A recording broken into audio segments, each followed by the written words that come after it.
mendekatkan diri kepada Allah Subhanahu wa taala. Muraqabah lillahi taala.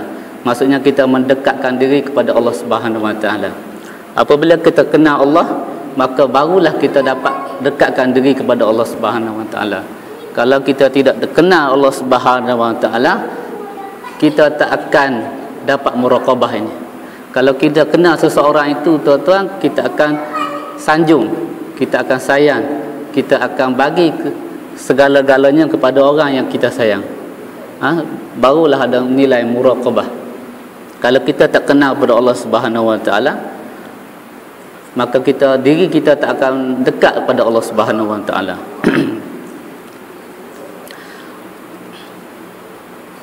Dan muraqabah ni ada 3 bahagian. Pertama sekali, kita merapatkan diri kita kepada Allah Subhanahu wa taala. Anturaqiballah azza wa jalla. Pertama sekali kita merapatkan diri, menghampirkan diri kita dengan Allah Subhanahu wa taala. Yang kedua, Allah Subhanahu wa taala sebagai raqibun, sebagai pengawas kepada kita. Sebab apa? Sebab perbuatan kita ni akan diawasi oleh Allah Subhanahu wa taala. Kalaulah kita yang anggap perbuatan kita, amalan kita dan i'tiqad kita dihawasi oleh Allah Subhanahu wa taala, maka akan timbullah perasaan muraqabah kepada Allah Subhanahu wa taala. Dalam surah Ahzab, Allah Subhanahu wa taala sebut ayat 52, wa kanallahu ala kulli syai'in raqiba. Dan Allah Subhanahu wa taala ke atas setiap sesuatu itu Allah beri pengawasan. Allah kawal apa yang ada atas buku bumi ini.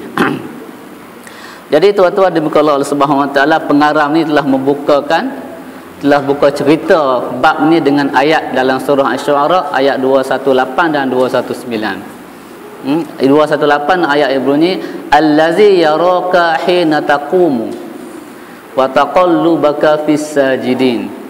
Allazi, dialah yang melihat kamu ketika kamu berdiri. Berdiri di sini maksudnya berdiri pada waktu malam. Kita sembahyang kerana Allah Subhanahu wa taala. Ramai manusia yang Allah Subhanahu wa taala bagi nikmat tidur. Nikmat tidur ni nikmat yang cukup baiklah. Ada orang yang tak boleh tidur, tapi nikmat yang Allah Subhanahu wa taala bagi pada kita ni nikmat tidur. Patah letak je, lena terus, ruyuk terus. Itu nikmat sebenarnya. Dan kita tahu nikmat kepada Allah Subhanahu wa taala, tapi kita korbankan nikmat Allah Subhanahu wa taala itu, kita bangun pada waktu malam.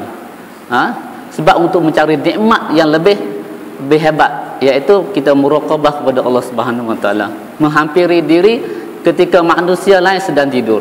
Maka disitulah ada perasaan kita untuk bertaubat, perasaan kita sayu, perasaan kita menyesal dengan dosa yang kita telah lakukan. Kalau kita nak teriak pada siang hari, tak boleh teriak, tuan-tuan. Semayang macam mana pun, waktu zuhur, waktu asar, nak mengenalkan dosa-dosa kita, tak boleh. Tak keluar air matanya. Tapi tengok cerita hero mati, boleh. Atau hero mati, riak. Tapi apabila waktu malam, sebab itulah di 2/3 malam, di 2/3 malam ni masa yang paling sesuai kita untuk muraqabah, untuk dampingkan diri kita pada Allah Subhanahu wa taala.